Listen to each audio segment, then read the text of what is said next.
Apakah ada makanan yang haram dalam iman Kristen? Sebagian masih ada yang mempersoalkan, orang Kristen nggak boleh makan babi dong, ya kan? Nah, sebenarnya kasih dalam Tuhan, ini menjadi perdebatan yang kadang-kala tidak perlu sebetulnya. Karena apa? Karena Alkitab sebetulnya sangat jelas ya. Dalam Kisah Rasul pasal 10 ayat 9-15 dikatakan begini.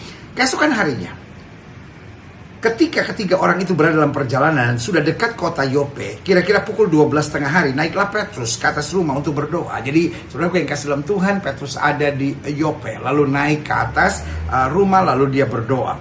Ia merasa lapar dan ingin makan. Tetapi sementara makanan disediakan, tiba-tiba rohnya diliputi kuasa ilahi. Jadi di tengah doanya, sebagian berkata jangan-jangan ini doa puasa. Tapi di tengah doanya dia lapar, saudara. Nah, tetapi waktu dia lapar, dari dagingnya merasa lapar, tiba-tiba rohnya diangkat oleh Tuhan, ya kan? Tampak olehnya langit terbuka dan turunlah satu benda berbentuk kain lebar yang bergantung pada keempat sudutnya yang diturunkan ke tanah.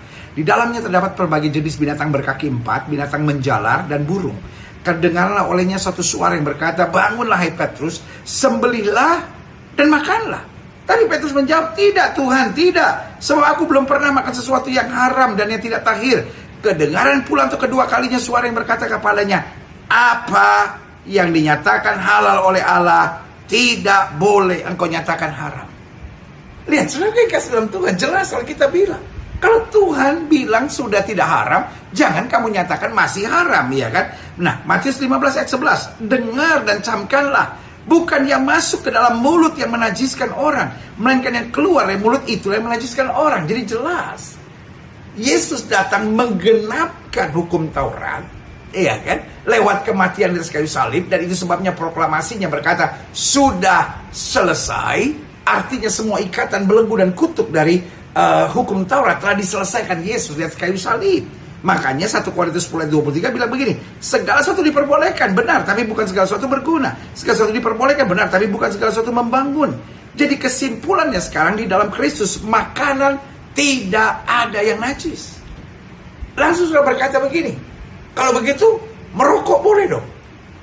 Kalau begitu minum mabuk boleh dong.